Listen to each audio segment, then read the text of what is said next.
highlight one thing. You see the Marine Corps flag over there. That's a Army veteran holding the Marine Corps flag. So business as usual, Army picking up the Marine Corps flag.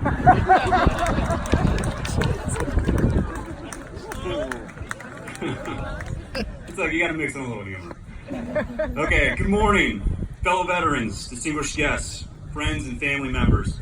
Welcome and thank you for attending today's Memorial Day ceremony. I'm honored to be here with you today. I want to say a special thank you to the Marine Corps Color Guard, coming all the way from recruiting station in San Francisco. You look great today. Thank you to the Danville Community Band for that amazing instrumental rendition of our national anthem. I was hoping to see Major General Lowe here today. Unfortunately, he couldn't make it. 21 years ago this month, Major General Lowe and a handful of veterans gathered at the brass door to give a farewell to myself and a small group of other young kids who were joining the service.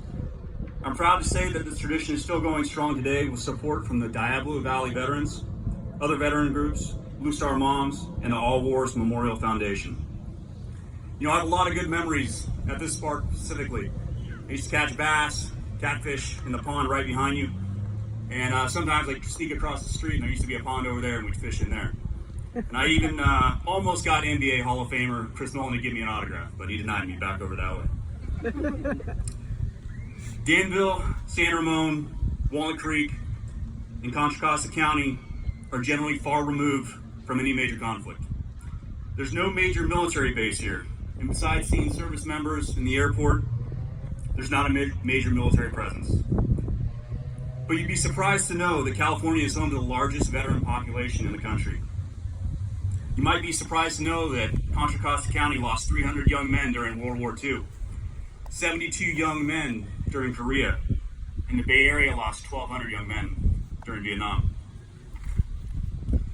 Memorial Day is a time to remember our fallen heroes, sisters, mothers, fathers. Today, Vice President Pence laid a wreath at the tomb of the unknown soldier, and the Old Guard will place over 200,000 American flags on simple white markers on the sloping hills of Arlington National Cemetery. Memorial Day is specific to America, but honoring the memory of those who sacrificed their lives to their country, ideals, or comrades in arms is universal.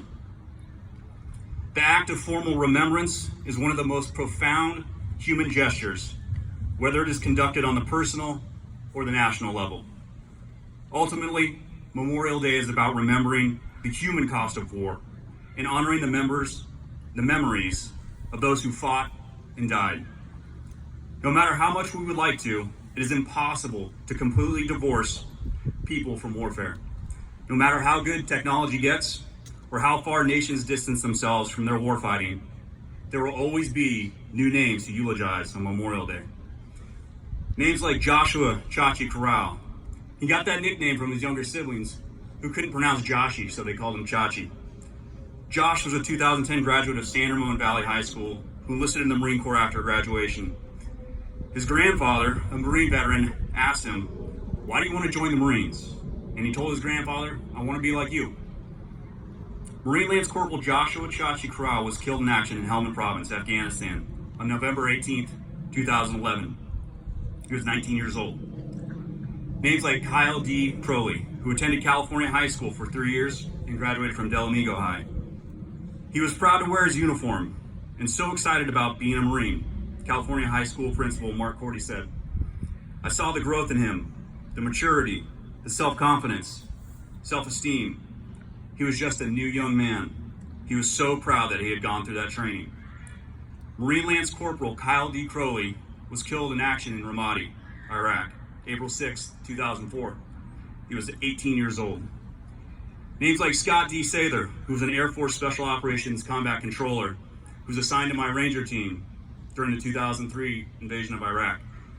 We operated an 8-man team with 2 gun trucks, covering hundreds of miles a night in the western Iraqi desert. Driving for hours upon hours can get pretty boring, and we used to play a game. We'd each get to pick our top 5 favorite foods, places to live. And believe it or not, young men with nothing to do, we also thought about some of the beautiful ladies we might picture ourselves with. We got to pick 5.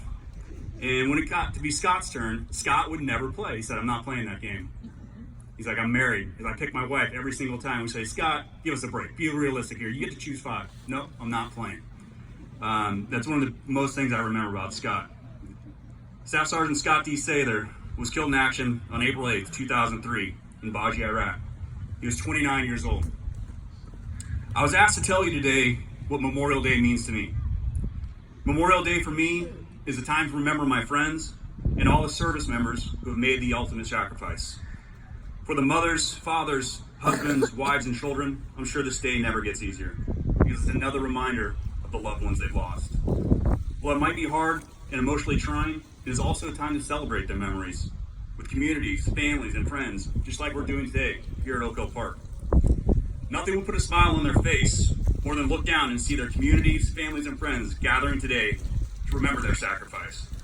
I can promise you they want you to live and enjoy life. You do that by doing what they can no longer do. You take your family to the beach this weekend. You take your family out on that hike. Smell the fresh air. You honor their memory by having friends over, eating great food, playing games, laughing, loving. Celebrate your freedom. Raise an adult beverage. Make a toast to their memory. And be thankful for the freedom you have. You honor their memory by making your community a better place. By volunteering, maybe to be a youth baseball coach, or a member of the PTA, or even by picking up a piece of trash that you normally walk past because you think that's someone else's job. Be thankful you can sleep each night knowing that men and women who do not even know your name are willing to sacrifice their life to protect your country, our country. God bless our fallen military members, and God bless all of America who gathered today in their remembrance. Never forget, Rangers lead the way. Thank you.